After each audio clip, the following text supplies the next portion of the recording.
What if the post-Cold War world order is not in crisis at all? What if it's finished?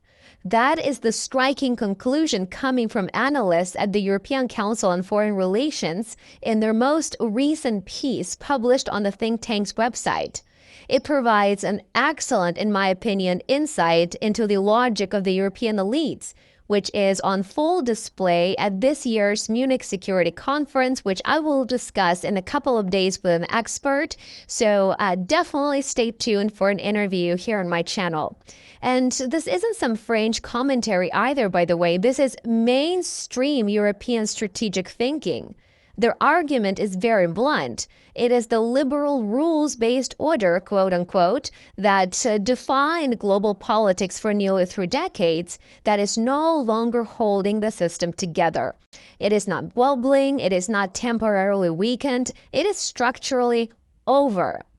After the Cold War, the collective West, led by the United States, that emerged as an economic power after World War II, constructed a global architecture that is built on institutions, trade regimes, legal norms, and security guarantees. The assumption was rooted in expanding markets, in expanding alliances, and expanding rules. And the assumption was that stability would follow. Well, of course, Europe thrived in that environment.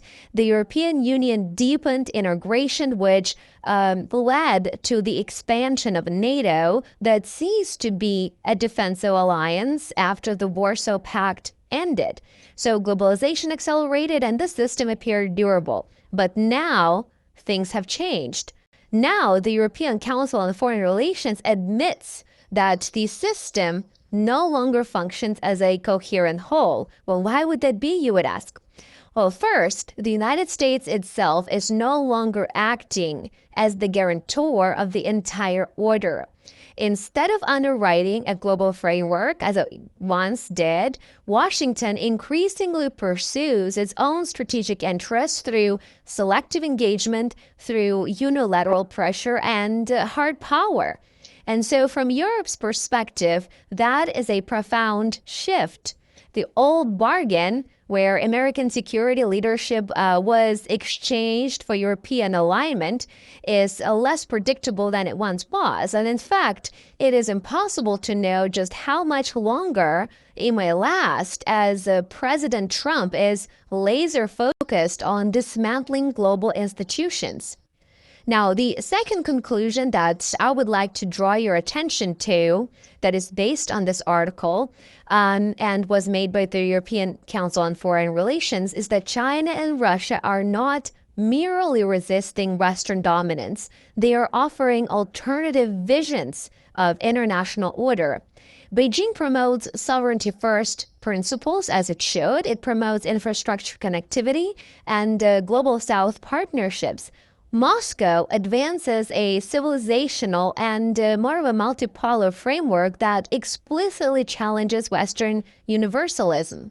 So China and Russia are not just countries, they are civilization states, unlike the United States of America. And so as the result of that, these models resonate beyond Eurasia. They appeal to countries that never fully bought into Western liberal norms in the first place.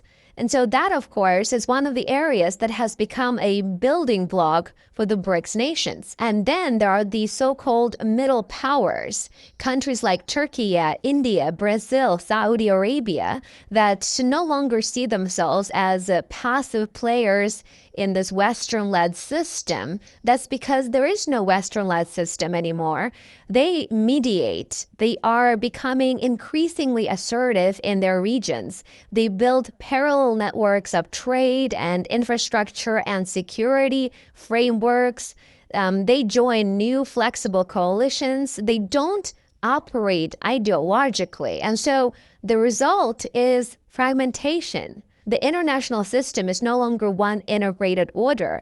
It is a competitive mosaic, if you will, of overlapping spheres, issue-based coalitions, and strategic balancing. Recently, I created an entire video on the Pakistani-Saudi Arabia security agreement. And so that is just one of many, many examples that you need to be on the lookout for.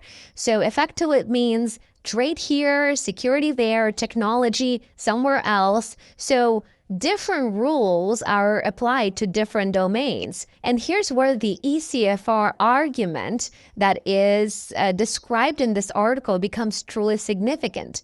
They say that Europe cannot restore the old order. It is completely gone. This is a new concept, of course, new for Europe, because previously the EU did everything in its power to convince itself and to convince those around it that the liberal architecture could ultimately be repaired, that it is just sort of experiencing difficulties, but it will be ultimately repaired. But now they're saying, yes, it's gone, and we are aware of that. Now that logic is being abandoned, as is evidenced, of course, by this recent ECFR piece. According to it, this isn't just a temporary disruption. It is a new geopolitical reality. The fragmentation is irreversible.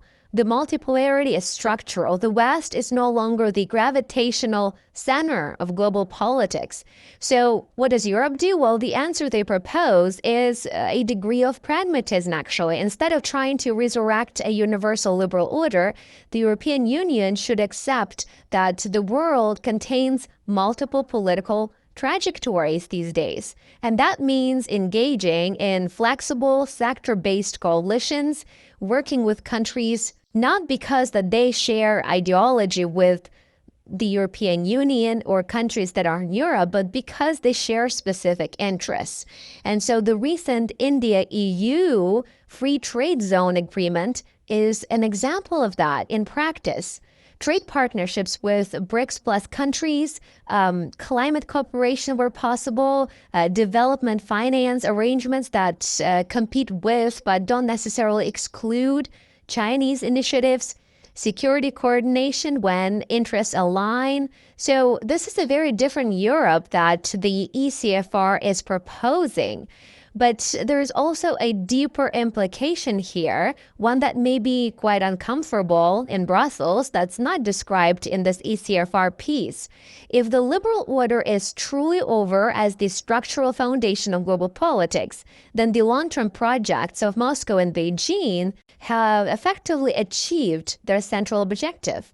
For several years now, at least several years, if not more, Russia and China argued that Western universalism was unsustainable, that it was short-lived, that multipolarity was inevitable, that sovereignty would reassert itself against liberal interventionism. And now European analysts themselves are acknowledging that the system cannot return to its previous form. So that doesn't mean that Russia and China, quote unquote, win in every domain. It doesn't mean the West collapses all of a sudden, but it does mean that the ideological confidence of the maybe 1990s and the early 2000s is gone. It's gone completely.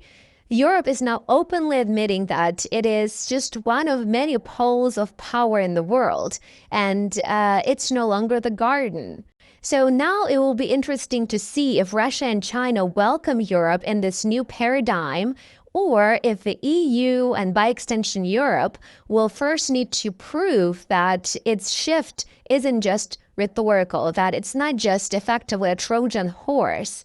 It will be really interesting to observe how the new dynamic will manifest itself in reality. The ECFR's conclusion signals something historic. To me, at least, it appears to be a psychological turning point in European strategic thought, the acknowledgement that the liberal order isn't just stressed or very, very tired and needs to be revived.